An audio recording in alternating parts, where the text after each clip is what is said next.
춤추러 가 hey Let's dance the night away Let's dance the night away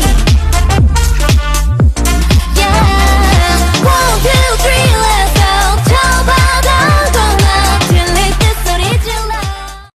Halo, Assalamualaikum warahmatullahi wabarakatuh.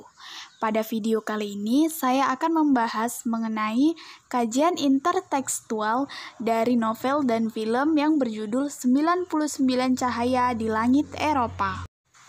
Kajian interteks adalah kajian terhadap sejumlah teks yang diduga mempunyai bentuk hubungan tertentu, seperti hubungan unsur-unsur intrinsik, seperti ide, gagasan, peristiwa, plot, penokohan, gaya bahasa, dan lainnya, di antara teks yang dikaji.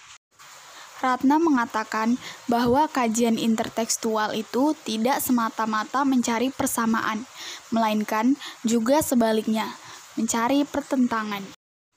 Persamaan dan perbedaan tersebut menandakan bahwa setiap pengarang mempunyai pesan tersendiri yang disampaikan melalui karyanya. Hubungan antar teks tidak hanya berlaku untuk satu genre karya sastra yang sama, tetapi bisa dihubungkan dengan jenis karya sastra yang berbeda. Pada masa modern saat ini, tidak jarang dunia perfilman mengangkat sebuah cerita yang diambil dari sebuah novel. Dalam hal ini, novel adalah teks hipogram dari sebuah film, sedangkan pentransformasian novel ke dalam film ini menciptakan hubungan timbal balik antara novel dan film. Kedua media genre ini memiliki karakteristik yang berbeda. Novel memberikan seluas-luasnya kepada pembaca untuk mengembangkan imajinasinya dan menggambarkan sesuatu yang ditulis oleh pengarang terhadap karya sastranya. Berbeda dengan film, yang menyajikan suatu bentuk gambaran langsung sebuah cerita yang diperankan oleh tokoh-tokoh yang berhubungan dengan cerita yang ingin disajikan, sehingga membuat penonton memiliki sedikit kesempatan untuk berimajinasi terhadap apa yang dilihat dalam sebuah film.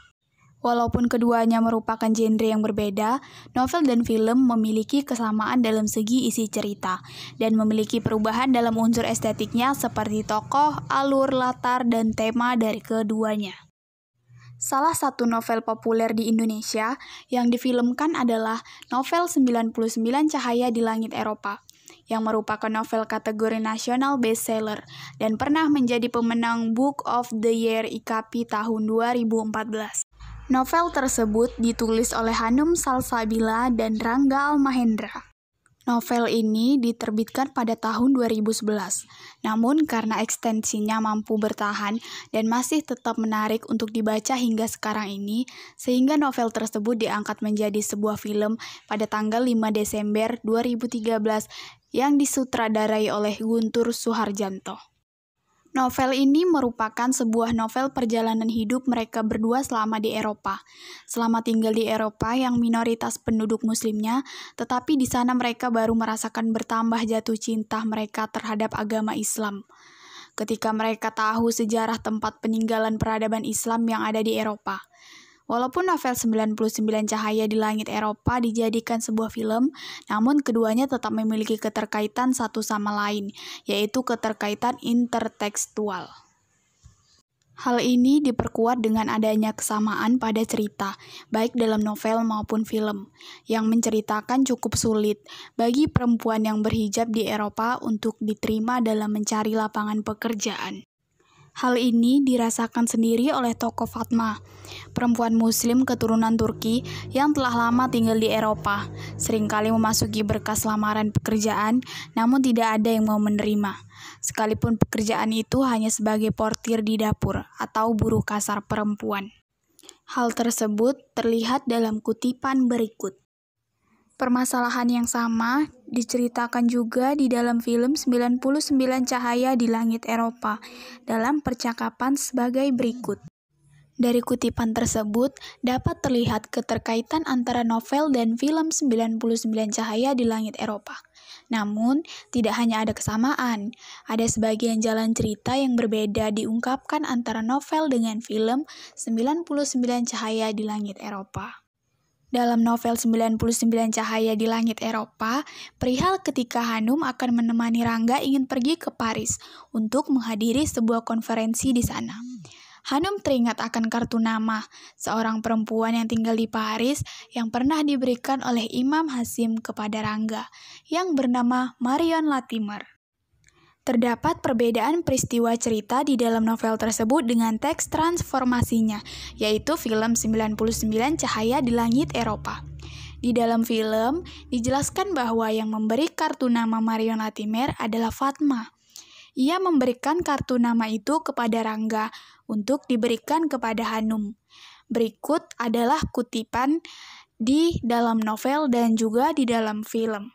Dari kutipan tersebut dapat terlihat keterkaitan antara novel dan film 99 Cahaya di Langit Eropa yang mempunyai perbedaan berupa perubahan dalam cerita yang disajikan di novel dengan film, namun masih tetap memiliki keterkaitan inti cerita yang sama. Alur yang digunakan dalam film ini adalah alur maju. Walaupun ada pemotongan sub adegan yang menggantung, tapi pada intinya pemotongan sub-sub film tersebut tidak mempengaruhi jalannya cerita, karena penonton masih bisa mengikuti alur ceritanya. Perbedaan satu pada awal penuturan alur film menampilkan dialog antara Ace dan gurunya yang membahas tentang hijab yang dipakai Ace. Ace selalu diolok-olok oleh Leon tentang hijabnya, sedangkan pada novel menceritakan langsung tentang perjalanan Hanum dan Fatma menyusuri sudut-sudut kota Wina.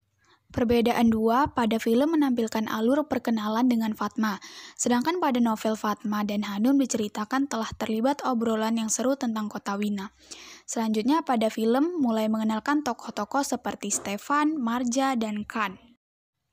Perbedaan ketiga, alur konflik film menampilkan insiden Croissant secara singkat, sedangkan dalam novel diceritakan insiden Croissant secara detail. Perbedaan keempat, dalam film dijelaskan dilema yang dialami Rangga tentang waktu sholat Jumat yang selalu bersamaan dengan waktu ujian wajib, sedangkan di novel tidak diceritakan.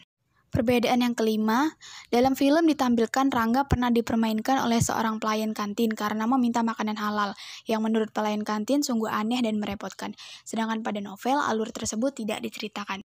Perbedaan selanjutnya adalah tahapan konflik. Pada film diceritakan bagaimana Hanum meninggalkan karirnya di Indonesia dan sempat menganggur di Wina, sedangkan pada novel tidak diceritakan. Kemudian perbedaan selanjutnya, yaitu dalam film ditampilkan bahwa Stefan yang ikut berpuasa dan sholat Jumat bersama Rangga, sedangkan pada novel tidak diceritakan hal tersebut. Perbedaan yang terjadi antara alur cerita novel dan film tidak menyebabkan berbedanya struktur dan jalinan cerita. Cerita dijalin secara logis, walaupun ada alur atau jalan cerita yang berbeda atau tidak ada sama sekali. Hal ini dikarenakan media yang berbeda.